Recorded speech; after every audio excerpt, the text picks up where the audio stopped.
Welcome to the Deep Dive. This is a space for you if you're a thinker, maybe a bit of a rebel, definitely an outlier. Someone who isn't okay with just living by default. Exactly. It's for people who are hungry to break those mental chains, to question things and really build a mindset of ownership, not just obedience. And that's what we're about here, taking control of how you think, how you act. Forget just following the rules you've been handed. And today, we're diving into a really powerful way to gain that control. It's a bit counterintuitive, actually. Instead of laser focusing on what you want, We flip it. we flip it. We look at the huge value and focusing on what you absolutely don't want to happen. It's this idea of thinking backwards, sort of slingshot yourself forward, a strategy to own your choices, spot the dangers early, and basically outsmart failure before it even knocks on the door. And you, our listeners, you've sent over some great material exploring this exact idea, this inversion. Yeah, fantastic stuff. So we're going to unpack the core principles, look at how it works in practice. Let's get into it. Okay, so inversion. At its heart, what is it? It's really just thinking in reverse, taking your goal or your problem and deliberately looking at it from the opposite angle. And this isn't just some, new management buzzword. It has real history behind it. Oh, absolutely. You mentioned the source material pointed to Carl Gustav Jacobi, the German mathematician. Way back, he was talking about this. The man must immer umkehren, quote. Invert. Always invert. Yeah. And for him, it was a core tool in mathematics, helped him solve complex problems by tackling them from the opposite end. Okay, math, I get that. Yeah. But how does that translate to, life? Well, that's where someone like Charlie Munger comes in. He's been a huge proponent of using inversion as a general thinking tool across investing, business, just everyday decision making. He had that great quote, didn't he? Something about figuring out what he doesn't like. Yeah, exactly. The mental process that has really worked for me my whole life is turning everything into reverse. I figure out what I don't like instead of figuring out what I like in order to get what I like. It's quite profound when you break it down. Okay, so let's break it down. The normal way, forward thinking, is like, okay, here's my goal. What steps do I need to take to get there? Right. Step 1, step 2, step 3 towards the desired outcome. But backward thinking, inversion, asks, what do I absolutely need to avoid doing if I want to reach that goal? Or even, what would guarantee failure? Precisely. It focuses on the pitfalls, the roadblocks, the things that would completely derail you. It sounds almost negative. But Munger suggests they work together. Right. It's not either. Not at all. They're two sides of the same coin, really. Munger said you should constantly invert. Think about what you want to avoid, but also think about what you want. You just go back and forth. It's a dynamic process. Okay, back and forth. That makes sense. Let's make this concrete. The material had a good example about eating healthier. That's something a lot of people struggle with.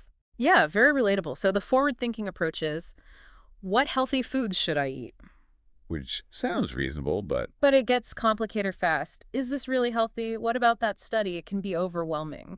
okay. So how does inversion help? You flip it, ask, what foods should I definitely avoid? And suddenly, it's much clearer. Like sugary sodas, obvious junk food, too much fried stuff. Exactly. Fast food, processed snacks. Yeah. Avoiding those big negatives automatically pushes you towards a healthier diet, often more effectively than trying to perfectly define healthy. That's much simpler. It cuts through the noise.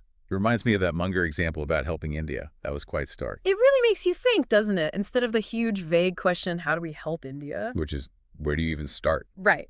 He inverts it. What's the absolute worst thing we could do to India? How could we guarantee we harm it? Wow. By identifying those truly destructive actions, things that would cripple its economy or incite conflict or damage its infrastructure, you get a much clearer picture of what not to do. And by avoiding those, you're already on a path to actually being helpful. That's like identifying the landmines first. He linked it to algebra too, right? Solving the inverse. Yeah, sometimes in math, flipping the problem, solving for the inverse, actually makes a really complex equation much easier to handle. Same principle. Okay, I'm seeing the pattern. What about personal finance? The goal of being wealthy. Another great example from the sources. Forward thinking is, how do I get rich, earn more, invest smarter, find the next big thing? The usual stuff. Gets complicated fast too. Oh. Lots of conflicting advice. Yep, but invert it. How do I guarantee I end up broke? Oof. Okay. Well, the answers are pretty clear, aren't they? Yeah. Run up huge debts you can't pay, gamble everything away on risky bets, spend way more than you earn consistently. Right. Avoid those things. Exactly. Avoiding financial ruin is step one. It's the foundation. Yeah. You can't get wealthy if you're constantly digging yourself into a hole. Survival comes first. So focusing on not losing money becomes the priority, which actually connects to the next example, Warren Buffett's rules. Ah, classic Buffett. Rule number one, don't lose money. Rule number two, don't forget rule number one. It's pure inversion. The primary goal isn't necessarily maximizing gains, it's minimizing losses. That's the bedrock of his strategy.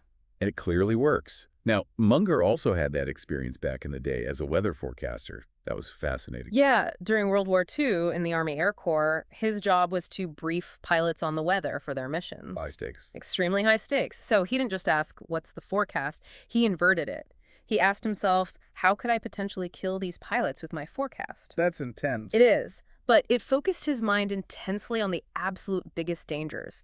And he realized there were two main ways: sending them into icing conditions their planes couldn't handle, or having them run out of fuel because of unexpected headwinds, or getting lost. So by focusing laser-like on avoiding those two catastrophic failures, He became a much safer, much more effective forecaster. He prioritized avoiding the absolute worst outcomes. it really drives home how powerful focusing on the negative possibilities can be.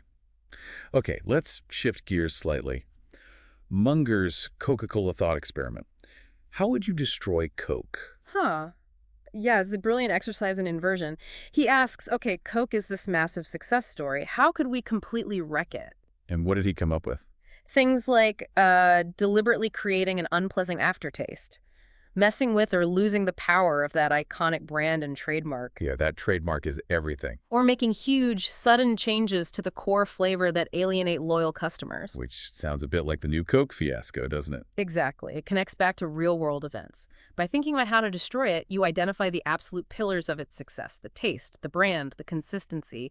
You understand what makes it strong by figuring out how to make it weak. Understanding the antidote by studying the poison. Sort of. That's a good way to put it.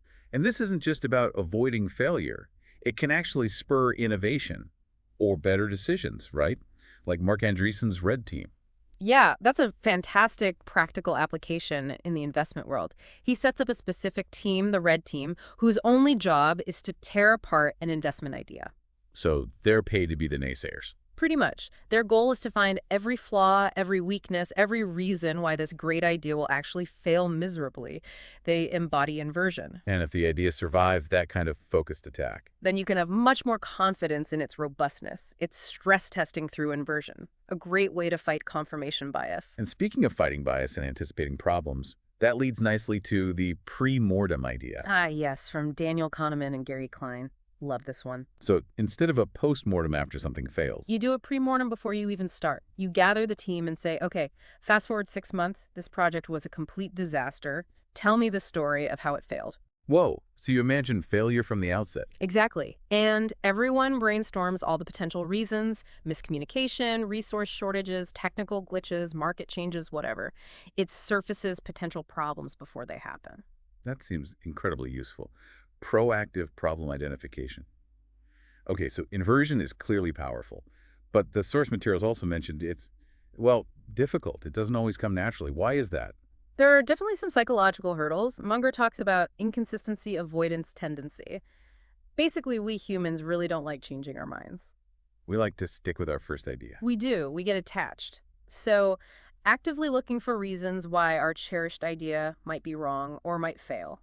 That feels uncomfortable. It goes against our nature. Munger had that quote about destroying your best-loved ideas. Any year that you don't destroy one of your best-loved ideas is probably a wasted year, which is easy to say, hard to do. Definitely. What else makes it hard? Another big one is incentive-caused bias. Once we start thinking about the rewards, the success, the payoff of an idea, We get invested in that positive outcome. right, and that creates an incentive, often unconscious, to believe it will happen and to overlook potential downsides. It's hard to let go of that imagined reward to seriously consider failure. So our own brains kind of work against us sometimes when trying to invert. They can, yeah. It requires conscious effort to override those tendencies. Okay, so recognizing those biases is the first step. If we manage that, how can we start using inversion more in just everyday life? The materials had some good practical tips. For sure. Project management, we already mentioned the pre-mortem. That's a direct application. Right. Imagine failure first. Productivity is another good one. Instead of asking, how can I be more productive, which is broad. Invert it. Yeah. Ask, what are the main things that consistently make me unproductive? What distracts me? Like checking email constantly or social media scrolling. Exactly. Identify those specific distractors and then focus on eliminating or minimizing them. Often more effective than just vaguely trying to be more focused. Tackle the negative first. I liked the Marie Kondo example for decluttering, too. It's a subtle inversion. It is. Most decluttering is about what should I get rid of. But her method is. Focus on what you want to keep, what sparks joy. By choosing what to retain, you automatically deal with the clutter, but from the opposite perspective. You define the positive you want to surround yourself with. Clever. And relationships. How does inversion apply there? Well, instead of just thinking, what makes a good marriage, you could invert and ask, what would absolutely guarantee the destruction of this marriage? Ooh. Like lack of trust, constant criticism, disrespect. Precisely. Identifying those relationship killers and consciously avoiding them is a powerful way to strengthen the bond. You're actively preventing the failure state. And back to personal finance. Avoid the big mistakes first. Definitely. Before chasing high returns, focus on not doing stupid things with your money. Avoid bad debt, don't spend more than you earn, understand the risks. Prevent the losses. That's inversion in action. So it seems using both forward and backward thinking together is the sweet spot. You need the vision, but you also need to anticipate the obstacles. Absolutely. And the material pointed out that inversion isn't just defensive, it can actually fuel creativity and innovation. How so? By challenging the status quo, by looking at how everyone else is doing something and asking, what if we did the complete opposite? Like the Nirvana example in music. Yeah, grunge inverted the slick production values of 80s rock. They did the opposite, and it created something totally new and powerful. Inverting assumptions can break open new possibilities. So it helps you see errors, gives you anti-advice, Yeah. challenges your beliefs. It's a powerful mental tool. It really is. It forces you to consider alternatives and counter-arguments, which strengthens your own thinking, even if you stick with your original plan. It fights complacency. Okay, this has been incredibly insightful. Let's try to boil it down. For someone listening right now wanting to integrate this, what are the key actions? All right, number one, when you have a goal, don't just define success. Clearly define what failure looks like for that specific goal. Get concrete about the worst outcome. Okay, define failure. Got it. 2, actively brainstorm and then take steps to avoid those failure scenarios you just identified. Don't just think about them, act to prevent them. Avoid the pitfalls.